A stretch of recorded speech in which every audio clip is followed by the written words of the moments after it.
जय श्री राधे कृष्ण। अथाष्टादशो अध्यायः। राजा परीक्षित को श्रृंगी ऋषि का शाप। श्री सुत जी कहते हैं, अद्भुत कर्मा भगवान श्री कृष्ण की कृपा से राजा परीक्षित अपनी माता की कोख में अश्वत्थामा के ब्रह्मास्त्र से जल जाने पर भी नहीं मरे। जिस समय ब्राह्मण के शाप से उन्हें डसने के लिए तक्षक आया, उस समय वे प्राणनाश के महान भय से भी भयभीत नहीं हुए, क्योंकि उन्होंने अपना चित्त भगवान श्री कृष्ण के चरण कमलों में समर्पित कर रखा था। उन्होंने सबकी आसक्ति छोड़ दी।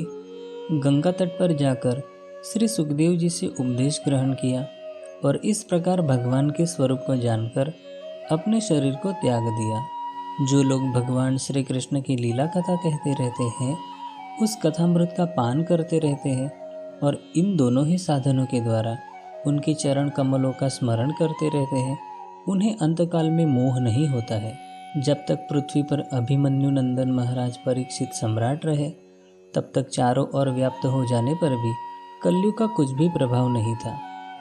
वैसे तो जिस दिन जिस क्षण भगवान श्री कृष्ण ने पृथ्वी का परित्याग किया, उसी समय पृथ्वी में अधर्म का मूल कारण कलयुग आ गया था। भ्रमर के समान सारग्राही सम्राट परीक्षित कलयुग से कोई द्वेष नहीं रखते थे, क्योंकि इसमें यह एक बहुत बड़ा गुण है कि पुण्य कर्म तो संकल्प मात्र से ही फलीभूत हो जाते हैं, परंतु पाप कर्म का फल शरीर से करने पर ही मिलता है, संकल्प मात्र से नहीं। यह भेड़िए के समान बालकों के प्रति शूरवीर और धीरवीर पुरुषों के लिए बड़ा भीरू है। यह प्रमादी मनुष्यों को अपने वश में करने के लिए ही सदा सावधान रहता है। शौनकादि ऋषियों, आप लोगों को मैंने भगवान की कथा से राजा परीक्षित का पवित्र चरित्र सुनाया। आप लोगों ने यही पूछा था।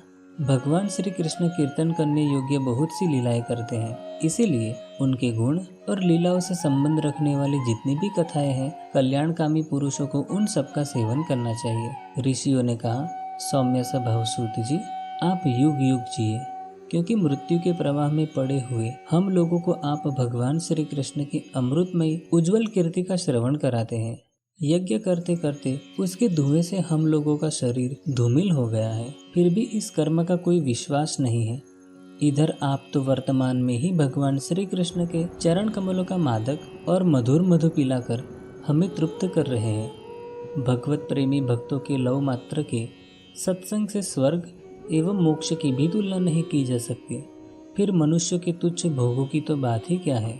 ऐसा कौन रस मर्मज्ञ होगा जो महापुरुषों के एकमात्र जीवन सर्वस्व भगवान श्री कृष्ण की लीला कथाओं से तृप्त हो जाए।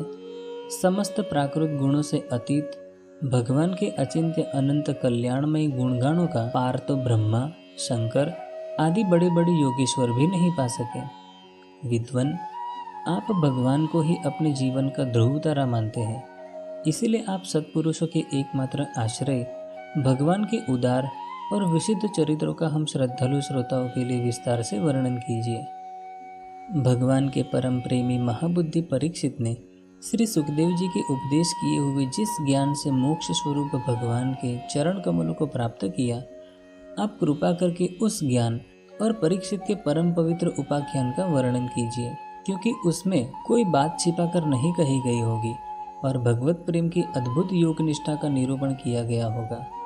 उसमें पद पद पर भगवान श्री कृष्ण की लीलाओं का वर्णन हुआ होगा। भगवान के प्यारे भक्तों को वैसा प्रसंग सुनने में बड़ा रस मिलता है।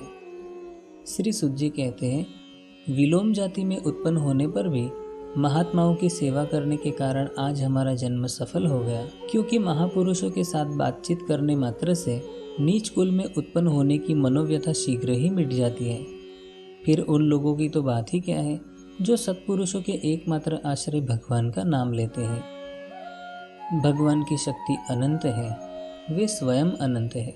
वास्तव में उनके गुणों की अनंतता के कारण ही उन्हें अनंत कहा गया है। भगवान के गुणों की समता भी जब कोई नहीं कर सकता, तब उनसे बढ़कर तो कोई हो ही कैसे सकता है। उनके गुणों की यह विशेषता समझाने के लिए इतना कह देना ही तात्पर्य है कि लक्ष्मी जी अपने को प्राप्त करने की इच्छा से प्रार्थना करने वाले ब्रह्मादि देवताओं को छोड़कर भगवान के न चाहने पर भी उनके चरण कमलों की रज का ही सेवन करती है। ब्रह्मा जी ने भगवान के चरणों का प्रक्षालन करने के लिए जो जल समर्पित किया था, वही उनके चरण नखों से निकलकर गंगा जी के रूप में प्रवाहित हुआ। यह जल महादेव जी सहित सारे जगत को पवित्र करता है। ऐसी अवस्था में त्रिभुवन में श्री कृष्ण के अतिरिक्त भगवान शब्द का दूसरा और क्या अर्थ हो सकता है। जिनके प्रेम को प्राप्त करके धीर पुरुष बिना किसी हिचक के देह गेह आदि की दृढ़ आसक्ति को छोड़ देते हैं और उस अंतिम परमहंस आश्रम को स्वीकार करते हैं जिसमें किसी को कष्ट न पहुंचाना और सब ओर से उपशांत हो जाना ही स्वधर्म होता है। सूर्य के समान प्रकाशमान महात्माओं, आप लोगों ने मुझसे जो कुछ पूछा है वह मैं अपनी समझ के अनुसार सुनाता हूँ। जैसे पक्षी अपनी शक्ति के अनुसार आकाश में उड़ते हैं, वैसे ही विद्वान लोग भी अपनी अपनी बुद्धि के अनुसार ही भगवान श्री कृष्ण की लीला का वर्णन करते हैं। एक दिन राजा परीक्षित धनुष लेकर वन में शिकार खेलने गए हुए थे। हरिणों के पीछे दौड़ते दौड़ते वे थक से गए और उन्हें बड़े जोर की भूख और प्यास लगी थी। जब कहीं उन्हें कोई जलाशय नहीं मिला तब वे पास के ही एक ऋषि के आश्रम में घुस गए। उन्होंने देखा कि वहाँ आंखें बंद करके शांत भाव से एक मुनि आसन पर बैठे हुए हैं। इंद्रिय, प्राण, मन और बुद्धि के निरुद्ध हो जाने से वे संसार से ऊपर उठ गए थे। जागृत, स्वप्न, सुषुप्ति तीनों अवस्थाओं से रहित निर्विकार ब्रह्मरूप तूर्य पद में वे स्थित थे। उनका शरीर बिखरी हुई जटाओं से और कृष्ण मृग चर्म से ढका हुआ था। राजा परीक्षित ने ऐसी ही अवस्था में उनसे जल मांगा, क्योंकि प्यास से उनका गला सूखा जा रहा था। जब राजा को यहाँ बैठने के लिए तिनके का आसन भी न मिला, किसी ने उन्हें भूमि पर भी बैठने को न कहा, अर्घ्य और आदर भरी मीठी बातें तो कहाँ से मिलती, तब अपने को अपमानित सा मानकर वे क्रोध के वश हो गए।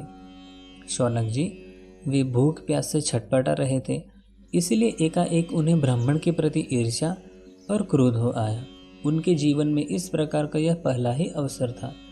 वहाँ से लौटते समय उन्होंने क्रोधवश धनुष की नोक से एक मरा हुआ सांप उठाकर ऋषि के गले में डाल दिया और अपनी राजधानी में चले आए।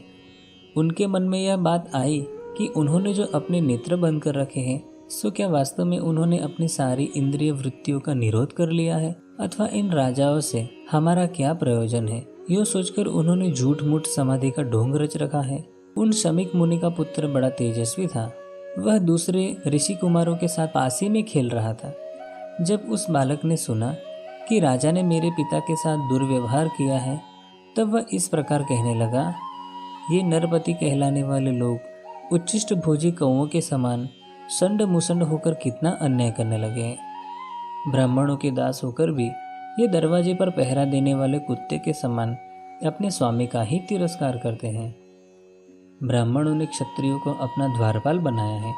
उन्हें द्वार पर रहकर रक्षा करनी चाहिए। घर में घुसकर स्वामी के बर्तनों में खाने का उसे अधिकार नहीं है। अतएव उन्मार्गगामियों के शासक भगवान श्री कृष्ण के परम धाम पधार जाने पर इन मर्यादा तोड़ने वाले को आज मैं दंड दूंगा। मेरा तपोबल देखो। अपने साथी बालकों से इस प्रकार कहकर क्रोध से लाल लाल आंखों वाले उस ऋषि कुमार ने कौशिकी नदी के जल से आचमन करके अपने वाणी रूपी वज्र का प्रयोग किया। कुलांगर परीक्षित ने मेरे पिता का अपमान करके मर्यादा का उल्लंघन किया है। इसीलिए मेरी प्रेरणा से आज के 7वें दिन उसे तक्षक सर्प डस लेगा। इसके बाद वह बालक अपने आश्रम पर आया और अपने पिता के गले में सांप देकर उसे बड़ा दुख हुआ तथा वह ढाड़ मारकर रोने लगा। विप्रवर शौनक जी, समीक मुनि ने अपने पुत्र का रोना चिल्लाना सुनकर धीरे धीरे अपनी आंखें खोली और देखा कि उनके गले में एक मरा सांप पड़ा है। उसे फेंककर उन्होंने अपने पुत्र से पूछा, बेटा तुम क्यों रो रहे हो? किसने तुम्हारा अपकार किया है? उनके इस प्रकार पूछने पर बालक ने सारा हाल कह दिया। ब्रह्मर्षि शमीक ने राजा के शाप की बात सुनकर अपने पुत्र का अभिनंदन नहीं किया। उनकी दृष्टि में परीक्षित शाप के योग्य नहीं थे। उन्होंने कहा, ओ मूर्ख बालक, तूने बड़ा पाप किया है। खेद है कि उनकी थोड़ी सी गलती के लिए तूने उनको इतना बड़ा दंड दिया। तेरी बुद्धि अभी कच्ची है। तुझे भगवत स्वरूप राजा को साधारण मनुष्य के समान नहीं समझना चाहिए, क्योंकि राजा के दुस्सह तेज से सुरक्षित और निर्भय रहकर ही प्रजा कल्याण का संपादन करती है। जिस समय राजा का रूप धारण करके भगवान पृथ्वी पर नहीं दिखाई देंगे, उस समय चोर बढ़ जाएंगे और आरक्षित भेड़ों के समान एक क्षण में ही लोगों का नाश हो जाएगा। राजा के नष्ट हो जाने पर धन आदि चुराने वाले चोर जो पाप करेंगे, उसके साथ हमारा कोई संबंध न होने पर भी वह हम पर भी लागू होगा, क्योंकि राजा के न रहने पर लुटेरे बढ़ जाते हैं और वे आपस में मारपीट गाली गलौज करते हैं। साथ ही पशु, स्त्री और धन संपत्ति भी लूट लेते हैं। उस समय मनुष्य का वर्णाश्रमाचार युक्त वैदिक आर्य धर्म लुप्त हो जाता है।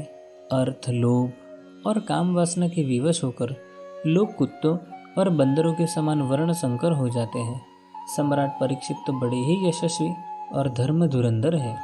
उन्होंने बहुत से अश्वमेघ यज्ञ किए हैं और वे भगवान के परम प्यारे भक्त हैं। वे ही राजर्षि भूख प्यास से व्याकुल होकर हमारे आश्रम पर आए थे। वे शाप के योग्य कदापि नहीं है। इस नासमझ बालक ने हमारे निष्पाप सेवक राजा का अपराध किया है। सर्वात्मा भगवान कृपा करके इसे क्षमा करे। भगवान के भक्तों में भी बदला लेने की शक्ति होती है, परंतु वे दूसरों के द्वारा किए हुए अपमान, धोखेबाजी, गाली गलौज, आक्षेप और मारपीट का कोई बदला नहीं लेते। महामुनि शमीक को पुत्र के अपराध पर बड़ा पश्चाताप हुआ। राजा परीक्षित ने जो उनका अपमान किया था उस पर तो उन्होंने ध्यान ही नहीं दिया। महात्माओं का स्वभाव ही ऐसा होता है कि जगत में जब दूसरे लोग उन्हें सुख दुखादि द्वंद्वों में डाल देते हैं तब भी वे प्रायः हर्षित या व्यथित नहीं होते, क्योंकि आत्मा का स्वरूप तो गुणों से सर्वथा परे है। इति श्रीमद्भागवते महापुराणे पारमहंस्यां संहितायां प्रथम स्कंदे विप्रशापोपलम्भनं नामाष्टादशो अध्यायः। अथेकोनविंशो अध्यायः परीक्षित का अनशन व्रत और श्री सुखदेव जी का आगमन। इसे हम कल देखेंगे। तब तक के लिए जय श्री राधे कृष्ण।